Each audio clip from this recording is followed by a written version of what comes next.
Imagine a prince who once lived in palaces, traveled in private jets, and had millions at his fingertips, now desperately scrambling for loose change like a commoner begging on the streets. All right, well, the rift in the royal family is once again in the spotlight, with Prince Harry airing his grievances to the world after losing a security battle. I can't see a world in which I would be bringing my wife and children back to the UK at this point. And that interview? That might have something to do with it. A few other things. I mean, he's gone off the rails, hasn't he? I actually feel, for the first time, a bit sorry for him. He's so lost. He's deep down in that burrow, isn't he? It's sort of hard to retrieve yourself out of that. Well, that interview sparked widespread backlash. This isn't fiction. This is Prince Harry's brutal reality in 2025. King Charles has delivered the most devastating blow yet to his estranged son, severing every last thread of royal financial support with surgical precision. Not a single penny flows from the crown to Harry anymore. The Duchy of Lancaster has been instructed to terminate all payments. Clarence House has closed its purse strings permanently. Even the most discreet private allowances that once kept Harry afloat have been obliterated. I would love reconciliation with my family. There's no point in continuing to fight anymore. As I said, life is precious. I don't know how much longer my father has. Harry stripped of his HRH title. For more, we're joined by royal expert Victoria Arbiter, live from Melbourne. Hey Victoria, nice to see you. What do you reckon? Good morning to you. Well, certainly, yes, Harry and Meghan's detractors have been calling for them to be stripped of their HRH since they left the royal family. Sources close to royal financial management confirm this isn't just another tabloid rumor.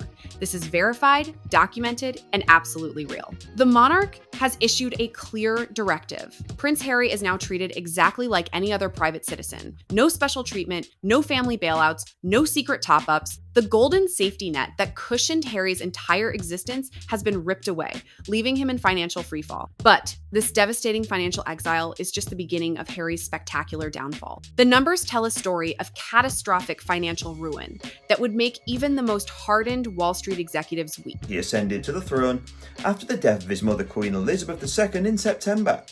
Now, despite the couple staying silent, Christopher Anderson told Fox News Digital that it's not too late. It's not too late for Harry to put on his big boy pants and go, said the author of... Before his royal rebellion, Prince Harry was drowning in inherited wealth, receiving over £2.3 million annually from the Duchy of Cornwall alone. This wasn't earned money. This was privilege served on a silver platter, funding his lavish lifestyle, designer wardrobes, international travel, and an army of staff members. When Harry abandoned his royal duties and fled to Montecito like a spoiled child throwing a tantrum, he foolishly believed the money would keep flowing. Wrong. Dead wrong. The moment Prince William inherited the Duchy of Cornwall after Charles became king, Harry's financial lifeline was severed with brutal efficiency. William, who watched his brother trash the royal family on global television, wasn't about to reward treachery with cold, hard cash. Today, Harry receives absolutely zero income from royal sources. Not even pocket change, not even ceremonial payments, nothing. For a man whose entire financial infrastructure was built on inherited status rather than actual work, this represents nothing short of complete economic annihilation. The Sussex brand that Harry thought would replace his royal income is crumbling faster than a house of cards in a hurricane.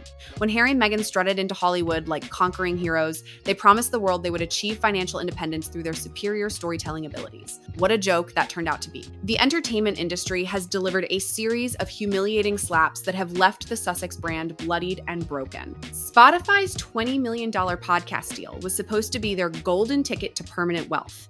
Meghan's Archetypes podcast was hyped with flashy marketing campaigns and celebrity guests, painted as revolutionary content that would change the podcasting landscape forever. Behind the glamorous facade, however, Spotify executives were watching a train wreck unfold in real time. The output was pathetically minimal. The audience disappeared faster than morning mist. The promised content never materialized. In 2023, Spotify executives had seen enough of this amateur hour performance and terminated the deal with extreme prejudice. Less than half the promised content had been delivered, and what little was produced failed to meet even basic professional standards. One Spotify executive delivered the killing blow by publicly calling Harry and Meghan grifters, a damning label that destroyed their credibility throughout the entire entertainment industry.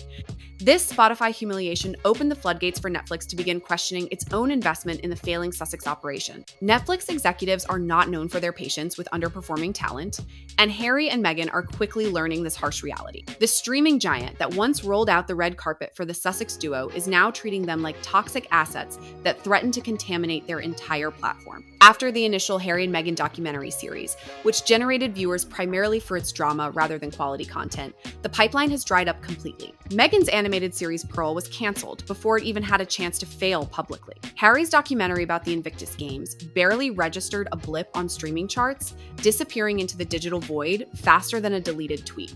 Insiders at Netflix have reportedly described the Sussex output as inconsistent and underwhelming, which in Hollywood speak translates to absolutely worthless. This is a data-driven company that measures success in cold, hard numbers, not royal sympathy points. When executives are privately questioning whether to continue bankrolling a brand that no longer delivers viewers or prestige, the writing is on the wall in blood red ink. Netflix sources suggest that any additional payouts could be withheld unless major hits are produced immediately, but Harry's track record suggests he couldn't produce a hit if his life depended on it. His media empire has been exposed as nothing more than a glossy mirage, beautiful from a distance but completely empty when examined up close. While Harry watches his Hollywood dreams crumble around him, his personal life is simultaneously imploding with equal devastation. When pride meets financial ruin, even the most arrogant princes are forced to swallow their dignity and beg for scraps. Multiple palace insiders and royal commentators have confirmed the pathetic truth that Harry has been making private overtures to reconnect with King Charles, crawling back to the very father he publicly humiliated on global television. This isn't about emotional healing or family reconciliation. This is pure survival instinct kicking in as the walls close around Harry's crumbling financial empire. With Brand Sussex teetering on the edge of complete collapse and legal bills mounting like a tsunami, Harry is desperately trying to claw his way back into the royal fold, hoping his father might extend a merciful hand to save him from total destruction. The sheer audacity is breathtaking. After years of trashing the monarchy, writing tell-all memoirs filled with venomous attacks, and publicly accusing the royal family of racism, Harry now expects King Charles to forget everything and open the royal vault for his ungrateful son. Sources close to the king reveal that Charles remains deeply skeptical of Harry's motives, and rightfully so. The monarch hasn't forgotten the explosive memoir that painted him as a cold, distant father. He hasn't forgotten the Oprah interview that nearly destroyed the monarchy's reputation. He hasn't forgotten the years of betrayal disguised as truth-telling. For King Charles, trust isn't just broken with Harry. It has been completely obliterated beyond any hope of repair. But while Harry desperately dials royal phone numbers begging for financial salvation, his wife has already started planning her escape route. While Harry drowns in his own created chaos, Meghan Markle has quietly begun executing what appears to be the most calculated abandonment in modern celebrity history. The Duchess of Sussex has reportedly shifted her entire focus to American Riviera Orchard, a lifestyle and culinary brand that sends one unmistakable message to the world: Harry is no longer part of her future plans. The branding strategy is ruthlessly efficient in its execution. Soft pastels, elegant typography, and aspirational lifestyle content that deliberately distances itself from any royal association or Sussex drama. Most tellingly, Harry is completely absent from the public face of this venture. No joint appearances, no shared messaging, no indication that they remain a unified team fighting the world together.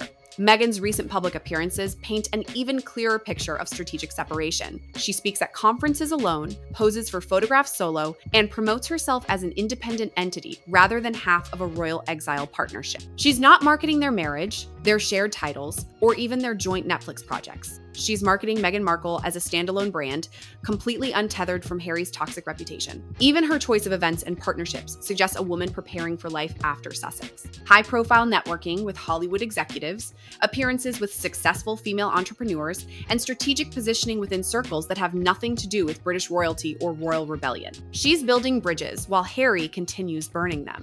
Royal experts have begun noting this obvious shift with brutal honesty, and their assessments paint a devastating picture of Harry's isolation within his own marriage. The royal establishment has rendered its final judgment on Prince Harry, and the verdict is nothing short of a complete character assassination delivered by the very people who once defended him. Royal biographer Angela Levin delivered the killing blow with surgical precision, stating bluntly that the bridge is burned and there is absolutely no coming back for Harry. These aren't words spoken in anger or haste. This is the considered opinion of someone who has studied the monarchy for decades. Journalist Tom Bauer went even further, branding Harry as damaged goods and a liability that the palace wants absolutely nothing to do with. When respected royal commentators start using language typically reserved for career criminals and social pariahs, it signals that Harry has crossed lines that can never be uncrossed. Senior royal aides have echoed these sentiments with even more venom, confirming that Harry's betrayal runs so deep that forgiveness isn't even a theoretical possibility. The memoir Spare alone detonated any remaining goodwill that might have existed in the darkest corners of royal tolerance. From his vicious attacks on Queen Camilla to his character assassination of Prince William, Harry managed to torch his entire legacy in under 400 pages of self-serving garbage. But the royal family's rejection of Harry is just one front in a multi-theater war that's destroying his life from every conceivable angle. His legal troubles are mounting with terrifying speed, and his past admissions are coming back to haunt him in ways he never imagined possible. Harry's arrogance and stupidity have created a legal nightmare that threatens to destroy his entire American existence. In his pathetic attempt to portray himself as a reformed bad boy in his memoir Spare, Harry openly confessed to using cocaine, magic mushrooms, and marijuana. What he thought would make him appear relatable and authentic has instead triggered a legal firestorm that could result in his deportation from the United States. The Heritage Foundation, recognizing an opportunity to expose potential immigration fraud, sued the Department of Homeland Security to force the release of Harry's visa application records. Their argument is devastatingly simple. If Harry lied about his past drug use on his immigration paperwork, he should have been barred from entering the country or immediately deported upon discovery of the deception.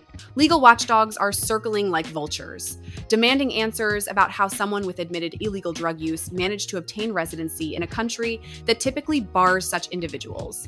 The case remains pending, but the mere fact that Harry is facing this level of legal scrutiny demonstrates just how completely the walls are closing in around him. This isn't just about potential deportation. This represents the ultimate humiliation for someone who thought his royal status would protect him from consequences. Harry may have renounced his royal duties, but he never stopped expecting royal treatment, and now he's learning that American immigration law doesn't care about his bloodline or his sob story. The immigration crisis is compounded by his equally disastrous failure to secure the one thing he believed he deserved above all else: taxpayer-funded security protection. Prince Harry's breathtaking sense of entitlement reached its most pathetic peak when he sued the British government, demanding that taxpayers fund his personal security detail despite abandoning every royal duty and responsibility. His lawsuit represented the ultimate expression of wanting to have his cake and eat it too, reject the monarchy publicly while expecting the monarchy to protect him privately. The UK's Royal and VIP Executive Committee delivered a crushing blow to Harry's inflated ego by denying his appeal for security protection with brutal efficiency. The committee's message was crystal clear: if you don't serve the crown doesn't serve you. Harry's decision to drag this matter into court backfired so spectacularly that it became a masterclass in legal humiliation. The judge threw out his case with prejudice, declaring that Harry was no longer in a position of public duty and therefore had no claim to taxpayer-funded protection. The translation was simple enough for even Harry to understand. He's just another private citizen now, entitled to exactly the same security protection as any other wealthy American tourist. No guards, no armored cars, no special exceptions, just Harry and his paranoia. The legal fees from this doomed lawsuit are reportedly astronomical, adding another layer of financial devastation to his already crumbling empire. His insistence on fighting this battle in public court exposed his desperation to the entire world while achieving absolutely nothing except further damage to his reputation with the British public. But Harry's courtroom humiliation pales in comparison to the chaos and dysfunction that sources say is consuming his private life behind the gates of his Montecito mansion. Even within the supposedly peaceful sanctuary of his Montecito estate, Harry cannot escape the destruction he has brought upon himself. Former staffers and insiders have begun leaking devastating details about a household plagued by constant tension, crippling financial anxiety, and a growing chasm between Harry and Meghan that threatens to swallow what remains of their public partnership. One former Archewell employee delivered a particularly damning assessment to British media, describing the Sussex operation as less of a team and more of a toxic power struggle between two two people who can no longer stand to be in the same room together. Another insider revealed that staff turnover has become constant, with multiple employees fleeing within months due to what they described as severe mismanagement and unpredictable mood swings from both Harry and Meghan.